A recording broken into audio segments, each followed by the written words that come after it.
Hey TikTok.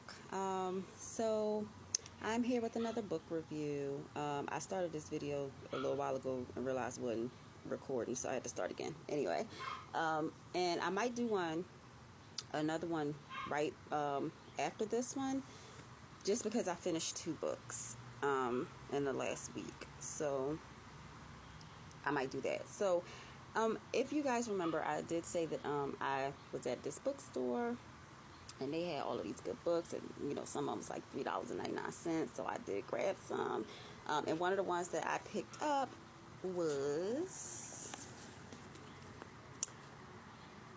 The Servants of Twilight. The Servants of Twilight by Dean Koontz. I had to dust old Dean Koontz off because I used to read him all the time, and I don't ever remember him missing when it comes to like psychological thrillers and those type of things. And I was like, let me get me some.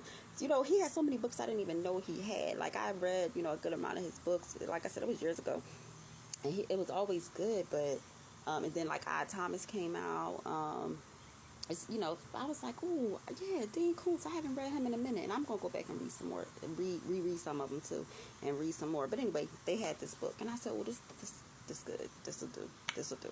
I actually, of course, I bought the hardback, but what I did, just to make it easier, because I move around so much, it's hard for me to actually, like, keep a book in my hand.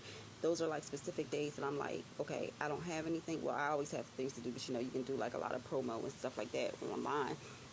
So when I'm able to sit, because I'm not ripping and running, I'll go to the beach and I'll read with the actual book if I have it. So I do have the book, as you see, but I listen to it a lot of the time. And when I say it kept me engaged, like there's something I have to, do twice a week, and it's good for me to be listening to something. So I was listening to it, and it was just so good. So I'm not even gonna make that this long. 4 out of 5 stars for me. You have Christine, Joey, and Grace. And let me tell you, it would be okay. So picture this. This might be long. Picture this.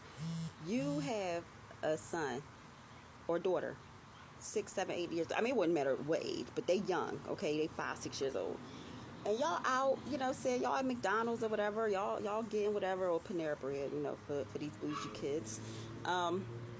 And somebody, come up like, yeah, I know what your child is, and da-da-da, and come to find out there is a, like, cult leader. I mean, I'm talking Jonestown type, cult leader who has put into people's heads, unbeknownst to you, that your child is the Antichrist. And these people are well organized, okay? They're not playing with you. They came with the Kool-Aid, the sugar, the water, all of that. They're going to make it for you. So they are organized. So this is Christine and Joey's life right now. A fanatic, some religious, and I don't even know if I can say that, but they make them out to be like zealots, and this person, they think that Grace, they think that she has visions and and all of these things, and you get Christine's perspective, you get the detective's perspective. She does get a private detective to help her. The detective's perspective, and you get Grace's perspective. Oh, you also get a couple of her followers' perspective as well. So they really believe, that she's this prophet, and she knows what she's talking about. So they are trying to take you and your son out.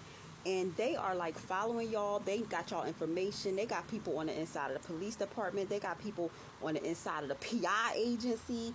They just have it's like wherever y'all go. When I say that this was like nonstop action, like whenever you thought that these people, like they thought they found somewhere to hide, because they were literally, when I say chasing them, I mean literally in cars, in vans, chasing them. Like the police wasn't really trying to help until people started dying. It was just, when I say it was a thriller, and like they are really, really coming for you. And every time I thought that they were going to be able to lay their head, somewhere underground or on the top of a mountain or in an alleyway or somewhere that nobody knew about, they literally would get like maybe one night of sleep, and then next thing you know, they was back at it. Like they had to go. They was literally running for their lives.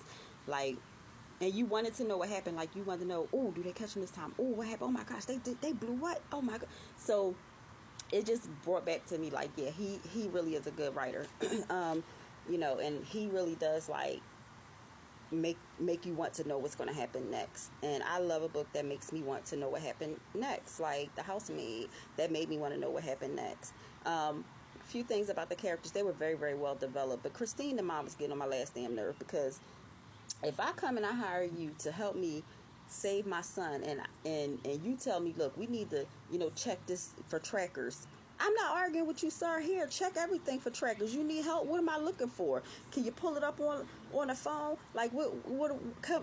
But she just was like, I'm not saying don't advocate for yourself, but it was like to the point where it was annoying. Like he'd be telling her, we gotta run because these people gonna kill you. And she like, well, can we walk slow backwards? And I'm like, girl, run. Like, what did you talking about? What? Some people run, and some people want to see what's happening.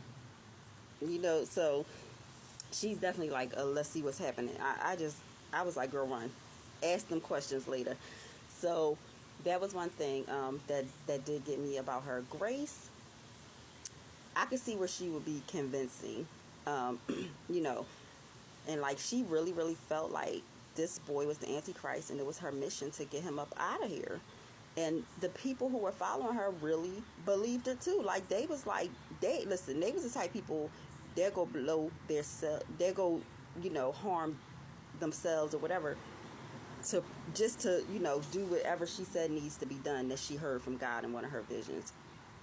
But I will say that as the course of the book goes on, they do start to question, like, okay, she a little bit out of it, or she putting a 10 on this, you know what I'm saying? So they do start to kind of come around. So it was crazy. And I will say this too, I ain't so sure she be lying. I ain't so sure Joey ain't the I don't know. Toward the end of the book, listen, like I said, sometimes I got pull these couple of psych degrees out. It's important to pay attention to what people don't say. They ain't said that boy ain't about to rise. They ain't said that. And some of the stuff that other people in the book were going through apart from Grace, or thought that they were thought that what was going on, y'all, they did a lot of talking themselves out of believing stuff. That's what, how you could, when ladies, y'all, how we could talk ourselves into thinking that dude is really into us. It was like, they would talk themselves and say, well, I probably just, saw that because I was real tired and I had went to sleep at 9 instead of, 8:30. So, no, you saw what you saw. Okay, so I ain't sure she was lying. I'm not sure. Fun fact about this book that I realized is probably one of the reasons I didn't notice it as well is because I think it was written in I found out it was written in 2011. It gave an older vibe to me. But the story is set, I believe, in the 80s, I want to say. So it's 80s or 90s, I'm sorry. So it did give an older vibe, like the setting, and it was true to like the time period that it was in. But the book itself, I was like, it's kind of like an older vibe. But it was written in 2011. But Dean Koontz wrote it under another pen name. So that is why. So he came back in 2021, because it says published in 2021 if you look on Amazon. He came back republished under his name a few years ago. Definitely worth it. Definitely a good read, a good listen. It will have you like, you rooting when they doing what's good. You yelling. You like, girl, don't do that. Boy, what are you doing? So it was good. I would recommend it again. Because my time's almost up. Dean Koontz, The Servants of Twilight. 4 out of 5. 4 out of 5.